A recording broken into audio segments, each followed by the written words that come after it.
Shalom. Kita bersyukur pada Tuhan. Hari ini, hari Minggu, tanggal 14 Maret 2021. Kita bersyukur selama 1 minggu ini kita dipelihara dan dilindungi Tuhan dan diberkati oleh Tuhan.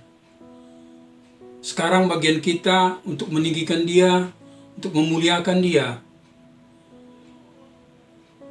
Mari kita siapkan hati kita, mari kita bangkit berdiri, dan kita arahkan hati kita hanya tertuju kepada Tuhan. Bapa di surga, kami mengucap syukur padamu Tuhan, karena hari ini masih Tuhan izinkan kami beribadah kepada Tuhan, walaupun secara online. Tapi kami percaya bahwa Tuhan hadir di tempat kami masing-masing. Roh Kudus, tolong kami supaya Roh Kudus mengurapi semua kami Tuhan, khususnya hamba-hambamu yang melayani hari ini, supaya namamu saja ditinggikan, namamu saja dipermuliakan. Inilah ibadah kami hari ini ya Bapa, di dalam nama Bapa, Anak dan kuasa Roh Kudus. Sama-sama kita katakan, amin. Shalom Bapak Ibu Saudara yang dikasihi Tuhan. Kita bertemu lagi untuk kita boleh beribadah bersama-sama secara online. Kita bersyukur kita masih bisa beribadah kepada Tuhan. Baik Bapak Ibu Saudara, mari kita siapkan hati kita mau menyembah Tuhan, kita mau memuji Tuhan. Kita angkat pujian ini, hanya Engkau Tuhan yang layak dipuji dan disembah.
Ibu Saudara masih semangat untuk memuji nama Tuhan?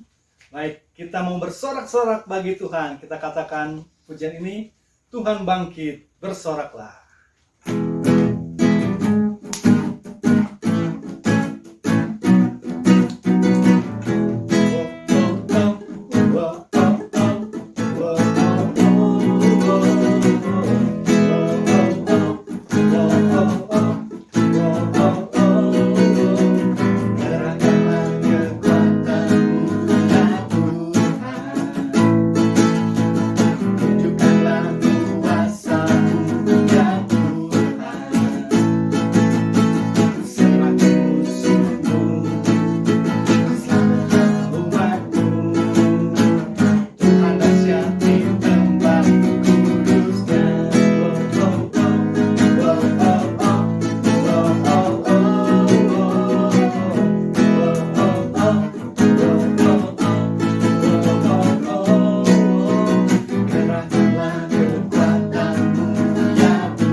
Shalom, bagi Bapak Ibu Saudara yang ingin memberikan persembahan, silakan transfer ke rekening bendahara gereja yang tertera pada video ini.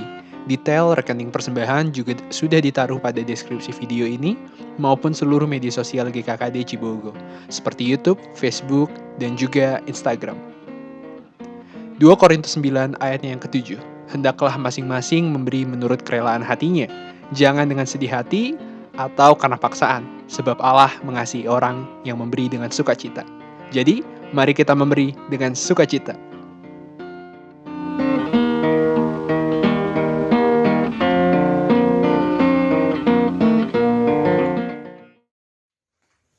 Bapak Ibu Saudara yang dikasih Tuhan, saya persilakan Bapak Ibu Saudara duduk. Kita siapkan hati kita mau menyembah Tuhan. Sebelum kita mendengarkan firman Tuhan, mari kita angkat pujian ini. Kita mau katakan, Yesus, Engkau anugerah terindah di dalam hidup kami.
Selamat pagi semua saudaraku jemaat GKD Cibogo dan GKD di Tobwali.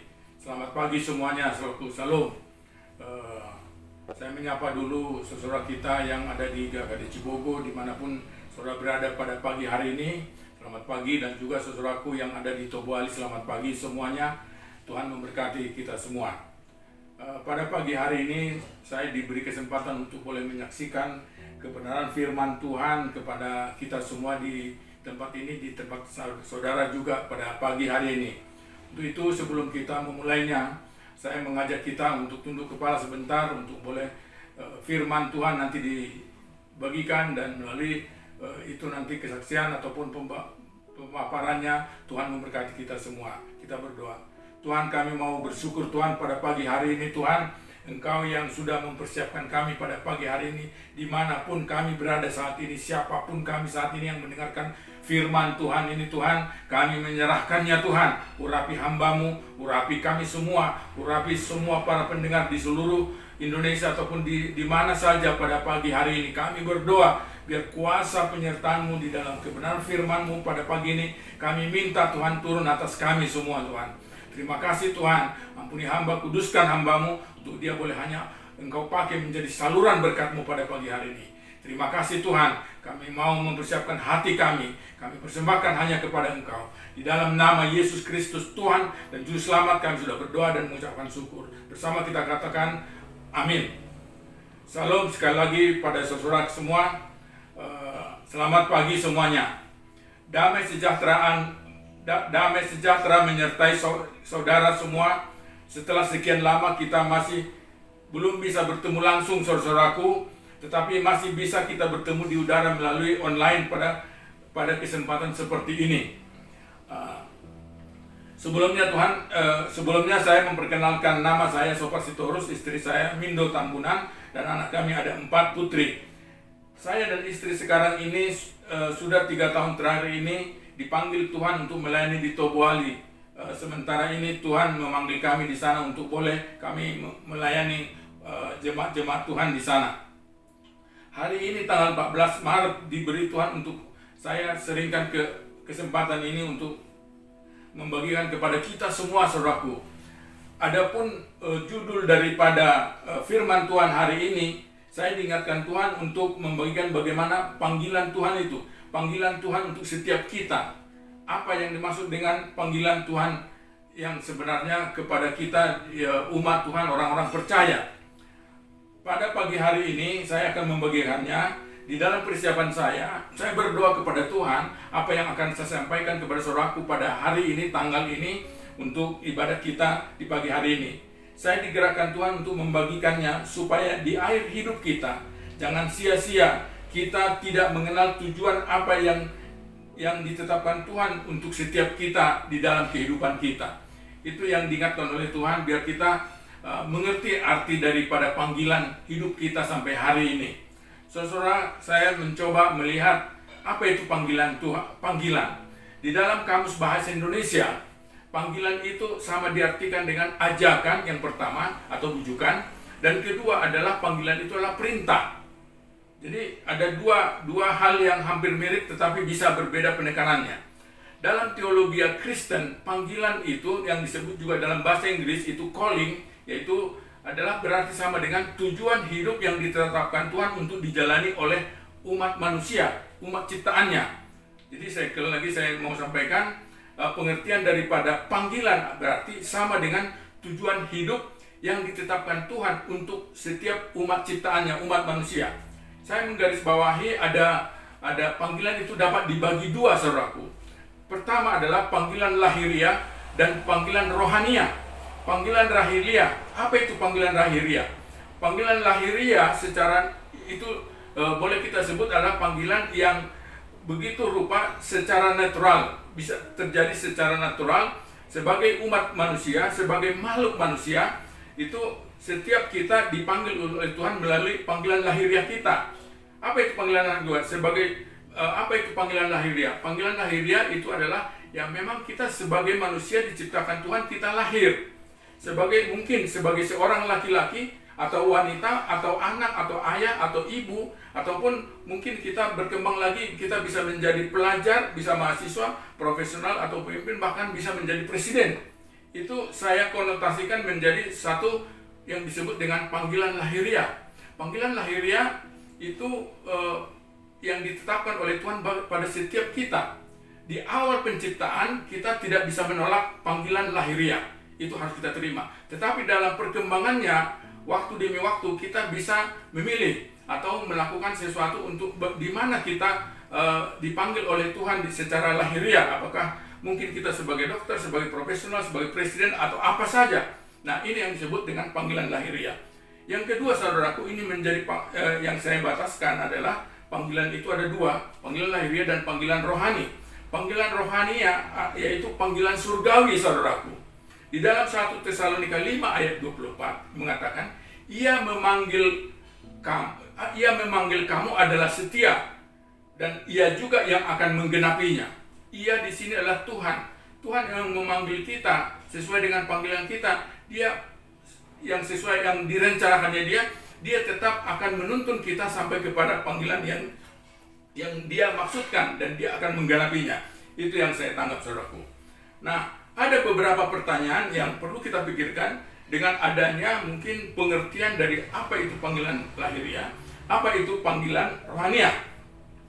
Ada beberapa pertanyaan yang timbul di dalam pemikiran saya yang mungkin harus kita jawab secara pribadi kepada Tuhan, ataupun pengertiannya apakah kita sudah masuk di dalam ranah itu. Nah, yang pertama adalah panggilan lahiriah. Apakah panggilan lahiriah itu lebih penting daripada panggilan rohaniah? Panggilan rohaniah itu adalah panggilan roh. Roh kita dipanggil oleh Tuhan sesuai dengan roh Tuhan, begitu. Jadi apakah panggilan lahiriah lebih penting daripada panggilan rohaniah? Itu menjadi pertanyaan kita. Atau sebaliknya, apakah panggilan rohaniah itu lebih penting daripada panggilan lahiriah kita? Nah, kita sudah jelaskan tadi pengertian apa yang mungkin kita perlu penjelaskan lagi. Apa itu panggilan lahiriah? Apa itu panggilan rohaniah? Apa itu panggilan roh?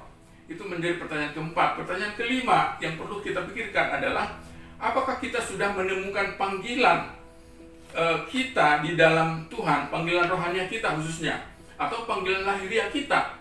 Panggilan lahiriah kita ada yang tidak bisa kita tolak, yaitu sebagaimana gender kita, status kita sebagai ayah, sebagai ibu, sebagai anak laki-laki, sebagai kakek, kita tidak bisa menolak itu, saudaraku.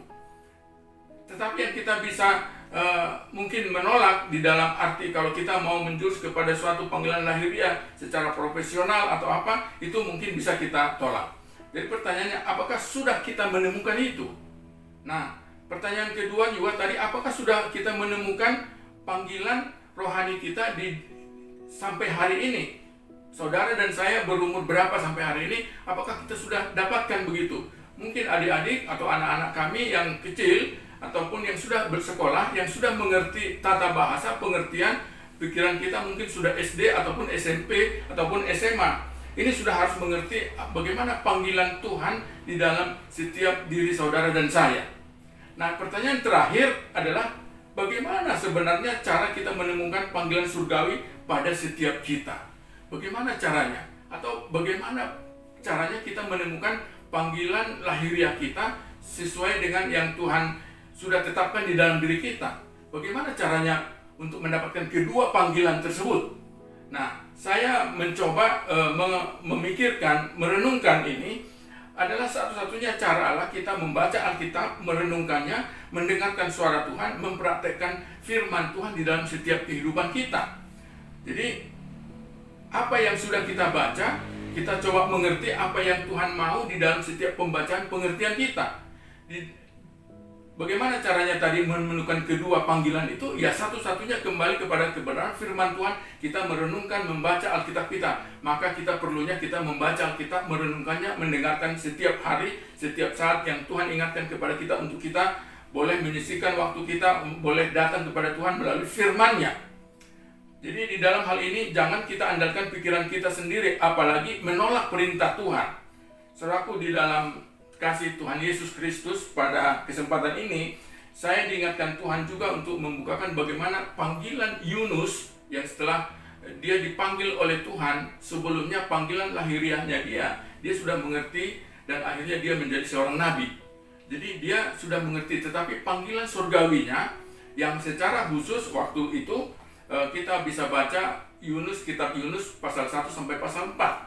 Nah, hari ini saya diingatkan Tuhan kembali tanpa juga minggu lalu kita sudah bahas, tetapi bukan karena minggu lalu sudah kita bahas, kita perdalam lagi, tidak. Tetapi ini diingatkan Tuhan untuk saya bahas kembali. Saya diingatkan bagaimana kita mengerti panggilan surgawi kita di dalam setiap saat kehidupan kita untuk boleh kita datang kepada Tuhan.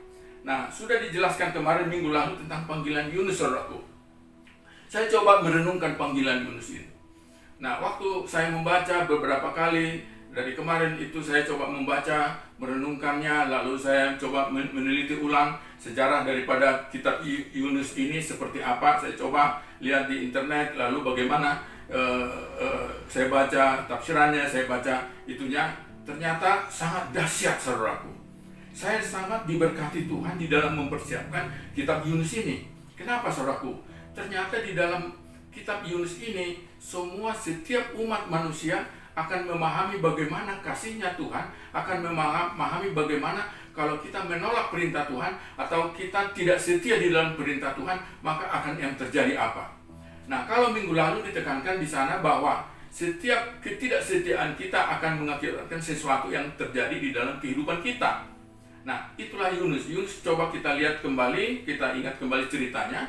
Waktu Yunus tidak mau untuk diperintahkan Tuhan kepada Niniwe untuk mentobatkan orang Niniwe, maka apa yang terjadi akibatnya? Dari sisi positif, dari sisi negatif boleh kita lihat. Kalau seorang yang menolak perintah Tuhan, maka akan terjadi sesuatu. Tetapi jangan juga kalau kita mengerti kebenaran firman Tuhan di dalam kitab Yunus ini, ada sisi positifnya. Dari sisi positifnya adalah sebenarnya begitu dia mau mengikut Tuhan, tetapi sisi negatifnya dia memakai akal pikirannya. Dia tidak mau pergi sebenarnya. Kalau kita teliti di dalam pasal 1 bahwa sebenarnya kenapa dia tidak mau pergi ke sana? Karena dia sudah melihat tingkah laku orang Niniwe yang menolak, yang melawan atau berkontradiksi dengan orang Israel. Begitu jahatnya mereka. Jadi akhirnya Nabi Yunus ini berpikir, buat apa lagi diselamatkan mereka? Ya udah, bumi hamungkanlah Tuhan. Kira-kira itu yang saya tanggap di dalam pemikiran dia. Tetapi Tuhan tidak seperti pemikiran itu. Nah, di dalam hari ini saudaraku dan saudara dan saya mungkin terjadi juga sedemikian. Di dalam pemikiran-pemikiran kita terhadap orang yang benci dengan kita, orang yang tidak senang dengan kita, akhirnya kita menutup diri, akhirnya kita tidak mau lagi berdoa kepada mereka, untuk mereka bertobat dari apa yang kita lihat yang dipertunjukkan Tuhan bahwa itu tidak benar. Nah, saudaraku, di dalam jemaat Tuhan di GKD Cibogor, saya berharap pada pagi hari ini siapapun saudara dan saya, kalau kita melihat seseorang bahwa dia tidak benar di hadapan Tuhan, lalu kita cuekkan, itu jangan sekali-kali terjadi begitu, saudaraku. Nah, itu yang saya lihat, saudaraku, bahwa kalau kita membaca secara keseluruhan di dalam kitab Yunus, waktu ceritanya serem. Seremnya kenapa? Sampai harus dia dibuang ke laut, lalu bagaimana? Nah, kalau menjadi pertanyaan kita, saya banyak sekali timbul pertanyaan, apakah Yunus pada saat dia mau dilemparkan itu, dia percaya bahwa Tuhan akan menyelamatkan dia? Itu menjadi pertanyaan kita sebenarnya kepada Yunus. Nah, cuman kan Yunus sudah nggak ada hari ini, saudaraku. Mungkin nanti di surga kita bisa tanya, bagaimana pada saat itu? Nah, ini semua cerita, semua kitab sejarah ini kalau kita bisa melihat apa yang Tuhan mau lakukan, mau pertunjukkan kepada kita hari ini. Saudara, waktu saya membaca kitab Yunus ini, saya merenungkan Yunus waktu itu hanya melakukan suatu dialog, interaksi dengan Tuhan. Lagi berdialog bagaimana dia panggilan Tuhan untuk dia bisa mendengarkan suara Tuhan. Tetapi dia belum bisa mengerti apa yang Tuhan kehendaki. Tetapi terakhir, saudaraku, kalau kita lihat di pasal terakhir, saudaraku, di pasal terakhir, pasal 4, di ayat yang ke-11 dikatakan, bagaimana tidak, aku akan sayang kepada Niniwe, kota yang besar itu yang berpenduduk lebih dari 120.000 orang yang semuanya tidak tahu membedakan tangan kanan dan tangan kiri dengan ternaknya yang banyak itu. Jadi artinya, saudaraku, jadi mereka sesukanya. Jadi orang itu tidak mengenal kebenaran firman Tuhan, tidak mengenal Tuhan, tidak mengenal siapa dirinya. Yang penting dia melakukan sebagai manusia biasa. Jadi maka terjadilah kejahatan-kejahatan apa yang terjadi di sana. Jadi Tuhan mengasihi mereka. Nah, di dalam, kalau kita membaca secara utuh, saudaraku, saya melihat juga suatu kebenaran firman Tuhan di sana, betapa setianya Tuhan kepada orang yang menolak orang-orang Israel. Kalau kita membaca itu, betapa setianya Tuhan sebenarnya orang-orang yang menolak kebenaran firman Tuhan, orang Israel yang menolak saudara dan saya, begitu. Jadi betapa setianya Tuhan terhadap mereka, Tuhan mengasihi mereka. Nah, saudaraku, yang terjadi di dalam saya mencoba memahami bagaimana Tuhan memerintahkan Yunus pergi ke Nineve agar Yunus memakai apa yang akan memahami apa yang Tuhan kehendaki kepada Yunus, apa yang Tuhan kehendaki. Nah, ada beberapa pertanyaan saya catat di dalam pemahaman saya tentang Yunus ini. Apa tujuan Tuhan mengizinkan semua itu terjadi kepada Yunus, begitu ya? Jadi saya sudah jelaskan tadi di dalam Yunus 3 pasal 10 dan Yunus 4 pasal 3 ayat 10 dan Yunus 4 ayat 2 menunjukkan betapa sayangnya Tuhan bagi semua orang. Nah, ini yang menjadi pertanyaan kita, yang menjadi pengertian kita kalau kita membaca kebenaran firman Tuhan di dalam kitab Yunus. Nah, pertanyaan kedua, apa kesalahan tanda petik yang dalam hal ini yang dilakukan oleh Yunus? Nah, saya sudah jelaskan tadi, sebenarnya kesalahannya adalah hanya dia memakai akal pikirannya, sehingga apa yang terjadi. Tetapi kesalahan tanda petik ini, kesalahan artinya Tuhan melakukan segala sesuatu yang di dalam diri daripada Yunus, di dalam kejadiannya, maka ada sesuatu yang baik di dalam kejadian-kejadian itu. Jadi kesalahan itu saya sebut di situ kesalahan tanda petik, saudaraku.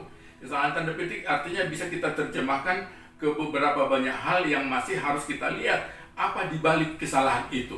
Kalau kita bisa melihat di dalam Roma 8:28 bahwa Tuhan turut bekerja melakukan segala untuk mendatangkan kebaikan. Nah, kalau kita melihat firman Tuhan di dalam Roma 8:28, ini sebenarnya pemahaman ini terjadi pada Yunus di dalam perjalanan hidupnya. Jadi dia tidak taat, tetapi di balik ketidaktaatannya itu Tuhan menunjukkan sesuatu yang baik sehingga orang-orang Nineve bertobat dan datang kepada Tuhan. Ya, nah itu. Apa dampak kejadian itu bagi setiap kita di dalam melakukan panggilan Tuhan di dalam kehidupan pelayanan kita sehari-hari, saudaraku? Jadi kalau kita membaca semuanya, saudaraku, di dalam pelayanan, membaca kitab Yunus itu pasal 1 sampai 4 sebenarnya begitu dahsyatnya, begitu terbukanya panggilan Tuhan bagi setiap kita, saudaraku, kalau kita mau datang kepada pencipta kita. Saya sangat diberkati di dalam pelayanan, di dalam pembacaan perenungan firman Tuhan di dalam Yunus 1 sampai pasal 4. Saya mengajak saudara dan saya untuk tetap kita renung firman Tuhan di dalam Yunus 1 pasal 1 sampai pasal 4, maka begitu dahsyatnya. Saya sangat diberkati, saya sangat dipengaruhi oleh pembacaan saya di dalam bagaimana kami melayani, membuka pelayanan di Tobali Panggilan Tuhan yang kami lakukan sudah 3 tahun sampai hari ini. Nah, mendorong saya adalah justru bahwa orang-orang yang kita layani di sana adalah orang-orang yang belum percaya Yesus menjadi juru selamatnya. Itu yang membuat, jadi justru itulah membuat kami semakin mengasihi mereka.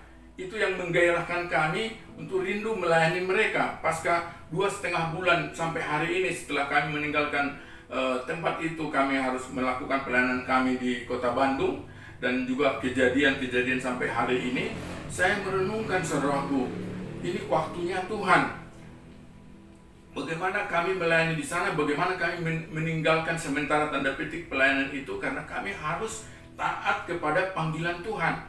kami tidak bisa juga hanya karena digairahkan melayani sehingga kami korbankan pelayanan kami di Kota Bandung. Jadi saya melihat begitu, bagaimana panggilan lahiriah itu, panggilan surgawi itu kita harus seimbangkan. Jadi kalau menjadi pertanyaan kita tadi, apakah lebih penting pelayanan rohani daripada pelayanan lahiriah? Tidak ada yang lebih penting, semuanya penting di dalam Tuhan. Bagaimana kita dipanggil oleh Tuhan, kita harus lakukan itu, saudaraku. Jadi saya melihat bahwa waktu kami 2,5 bulan tidak bersama-sama dengan mereka secara fisik, saudaraku, tetapi secara roh kami terus bersama-sama. Mereka yang ada yang menelepon, kami telepon, dan mereka bercerita dan bagaimana. Tetapi saya melihat, saudaraku, ada waktunya Tuhan. Dikala kami bersama-sama dengan mereka tidak begitu haus akan kebenaran firman Tuhan, saya lihat. Tetapi begitu kami 2,5 bulan hari ini, saya merasa mereka begitu hausnya akan kebenaran firman Tuhan. Mereka menelepon, bagaimana Opung, bagaimana Pak, kapan balik ke sini? Kalau orang lokal bertanya, bagaimana Pak, kapan kembali ke sini? Orang-orang yang beragama yang lain yang kami layani pun bertanya sedemikian, karena kami membagi kehidupan kami kepada mereka. Saya mengatakan, saya datang ke tempat Anda, saudaraku, tahu enggak? Saya bilang gitu. Di dalam suatu keberadaan kami di Kota Bandung, saya sudah nyaman, tetapi saya tidak nyaman di dalam kenyamanan itu. Saya datang ke tempat Anda. Mungkin mereka pertama kali tidak percaya, tetapi akhirnya ada yang percaya, dan sampai hari ini juga ada yang tidak percaya. Tetapi saya mau melakukan itu karena kebenaran firman Tuhan akan panggilan kami, saudaraku. Saya mau melakukan itu. Nah, itu yang membuat saya dan istri dan anak-anak kami tetap berdoa bagi mereka untuk boleh semakin dibukakan kebenaran firman Tuhan. Sampai kapan? Saya bilang kepada anak-anak saya bilang kepada istri saya, sampai Tuhan yang menjadikannya, menggenapinya, kita tidak mengerti. Tetapi apa yang kita lakukan, saya percaya banyak orang-orang yang belum mengenal Tuhan. Sampai ada yang bertanya, kenapa sih kalian mau datang ke tempat yang seperti ini? Nah, itu sudah menjadi, saya percaya panggilan rohaninya, panggilan rohnya, panggilan roh spiritualnya kami sudah mulai mengena kepada mereka. Saudaraku, saya mau menseringkan satu kebenaran firman Tuhan ini kepada kita di Kota Bandung, saudaraku, di Bandung ini. Bagaimana melakukan panggilan surgawi kita di Kota Bandung ini? Saudaraku, di Bandung ini tetangga kita masih banyak sekali jiwa-jiwa yang terhilang. Bagaimana kita menerapkan panggilan rohani kita berbuat kepada mereka, kita lakukan kepada mereka. Saya memikirkan, saudaraku, di dalam panggilan rohani kita, panggilan surgawi kita, apa yang kita lakukan adalah panggilan lahiriah kita. Panggilan lahiriah bila dibungkus dengan panggilan surgawi akan menjadi khotbah yang hidup bagi orang lain dan akan membuat orang percaya akan juru selamat yang ada di dalam setiap diri kita. Saya percaya begitu, saudaraku.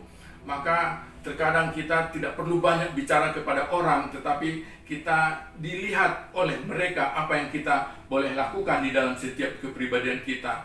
Mereka tahu. Jadi sebenarnya, saudaraku yang di Kota Bandung ini, kita bisa melihat kalau saya berbuat sesuatu yang kurang baik, menurut saudaraku, maka mohon untuk didoakan kami, dan kami boleh berjalan di dalam lebih baik lagi. Kalau itu menurut saudaraku yang melihat ketidakbaikan kami, dan begitu sebaliknya, saudaraku. Karena waktu kita melihat orang tidak baik menurut kita, sebenarnya ada dua hal yang terjadi di sana. Bisa kita memang benar begitu, kita dipertunjukkan Tuhan bahwa itu tidak baik, atau kita dalam rangka menghakimi mereka. Nah, di situ kita harus hati-hati, saudaraku. Jangan sampai kita dalam masuk ke ranah penghakiman, karena penghakiman itu haknya Tuhan, saudaraku. Jadi mari kita semakin mengerti kebenaran firman Tuhan. Apa yang dikatakan di dalam 2 Petrus 3 ayat 9, kita coba lihat saudaraku kebenaran firman Tuhan. 2 Petrus 3 ayat 9 ini menjadi penutup bagi kita, dan juga Yohanes 3:16. Saya akan membacakannya.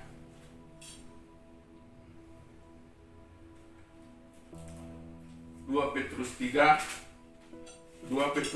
ayat 9. Apa yang dikatakan di sana, saudaraku? Ini yang menjadi suatu kehidupan firman Tuhan. Dikatakan Tuhan tidak lalai menepati janjinya, sekalipun ada orang yang menganggapnya sebagai kelalaian, tapi ia sabar terhadap kamu, karena ia menghendaki supaya jangan ada yang binasa, melainkan semua orang yang berbalik dan bertobat, saudaraku.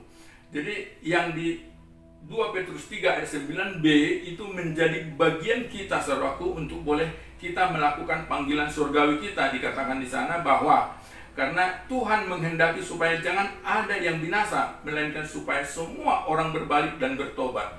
Artinya, saudaraku, penggenapan firman Tuhan di dalam Yohanes 3:16 bahwa karena begitu besar kasih Allah akan dunia ini sehingga Ia mengaruniakan anaknya yang tunggal, yaitu Yesus Kristus, untuk bagi setiap orang yang percaya, supaya setiap orang yang percaya kepada Yesus Kristus tidak binasa, melainkan beroleh hidup yang kekal.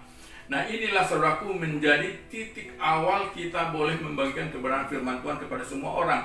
Karena Tuhan sendiri menginginkan bahwa tidak ada yang binasa, semua orang mau diselamatkan. Nah, kalau kita mengerti ini saudaraku, mari kita cek panggilan kita di hadapan Tuhan, apa yang menjadi panggilan kita di dalam kepribadian kita masing-masing. Saudaraku, saya percaya kalau itu kita lakukan saudaraku, persoalan demi persoalan yang kita hadapi pasti ada jalan keluarnya. Tidak ada yang tidak bisa dipecahkan oleh Tuhan sendiri bersama dengan kita di dalam setiap persoalan kita. Persoalan keluarga, persoalan suami, persoalan istri, persoalan anak-anak. Saya percaya benar pada sampai hari ini kalau kita datang ke dalam kebenaran firman Tuhan, maka firman Tuhan itulah yang membenarkan kita. Karena firman Tuhan dalam 2 Timotius 3:16 mengatakan bahwa firman Tuhan yang diilhamkan oleh Allah bermanfaat untuk mengajar, menyatakan kesalahan, memperbaiki orang dalam kebenaran, dan memperbaiki orang dalam kesalahan, dan membawa orang di dalam kebenaran demi kebenaran, saudaraku. Jadi kalau kita datang kembali kepada kebenaran firman Tuhan, kalau kita salah, maka firman Tuhan itu yang mengingatkan kita salah, bukan manusia lagi. Tetapi firman Tuhan itu apa? Firman Tuhan itu adalah roh Tuhan sendiri. Roh Tuhan berbicara kepada kita. Kalau kita melihat firman Tuhan itu adalah Tuhan itu sendiri yang berbicara kepada kita. Kalau itu sudah berbicara kepada saudara dan saya percaya tidak ada yang tidak bisa kita pecahkan, saudaraku, di dalam persoalan kehidupan kita. Maka kita di dalam menemukan panggilan kehidupan kita di dunia ini akan membawa kepada kita untuk membawa kita menjadi panggilan surgawi kita yang akan kita lewati setelah kehidupan kita di dalam dunia ini. Saya percaya kalau kita datang kepada Tuhan pencipta langit dan bumi, maka Tuhan akan menempatkan kita nanti di sisinya di sana. Dan kita tidak perlu ketakutan dengan perkara-perkara dunia ini seperti COVID hari ini. Kita tidak perlu takut, tapi bukan berarti juga kita semena-mena melakukan kehidupan kita. Itu saya katakan tadi, panggilan surgawi dengan panggilan roh jasmani, panggilan lahiriah tidak boleh dipisahkan. Itu menjadi satu paket yang menjadi bagian kehidupan kita, saudaraku. Baik, terima kasih saudaraku. Mari kita berdoa untuk kebenaran firman Tuhan. Kita menutupnya. Kembali kami mengucap syukur ya Tuhan, pada pagi hari ini kami datang ke hadapan-Mu. Kami percaya Tuhan, Engkau membukakan panggilan-Mu bagi setiap kami di tempat ini Tuhan. Untuk itu Tuhan, sadarkan kami akan kehidupan kami sampai hari ini, apapun status kami, apapun keberadaan kami, profesi kami sampai hari ini Tuhan, Engkau yang sudah menetapkannya Tuhan. Kami percaya, kami tidak mengandalkan manusia, kami tidak mengandalkan diri kami, tapi hanya mengandalkan apa yang Tuhan mau, mengandalkan kekuatan Tuhan, kekuatan Roh-Mu yang senantiasa menguatkan kami di dalam kehidupan ini. Tuhan, terima kasih Tuhan. Kami percaya siapapun kami pada pagi hari yang mendengarkan kebenaran firman Tuhan ini, bahwa firman-Mu di dalam Yesaya 55 ayat 10 dan 11 itu, bahwa firman-Mu itu seperti hujan yang turun dari langit mengairi bumi, memberikan kesuburan kepada tanaman dan menumbuhkannya. Dan firman itu tidak akan pernah kembali dengan sia-sia, dia akan berhasil. Kalau firman itu menjadi kehidupan kami Tuhan, kami apapun yang kami lakukan di dalam setiap kehidupan kami, persoalan hidup kami yang hari demi hari terus sampai Engkau ajar kami terus mendekat kepada Engkau sampai kami mengerti kebenaran-Mu Tuhan di dalam kehidupan ini. Tuhan, terpujilah Engkau Bapa, terpujilah Engkau Yesus, di dalam nama-Mu yang kudus, di dalam penyertaan-Mu Roh-Mu yang kudus kami berdoa dan mengucapkan syukur. Bersama kita katakan, amin.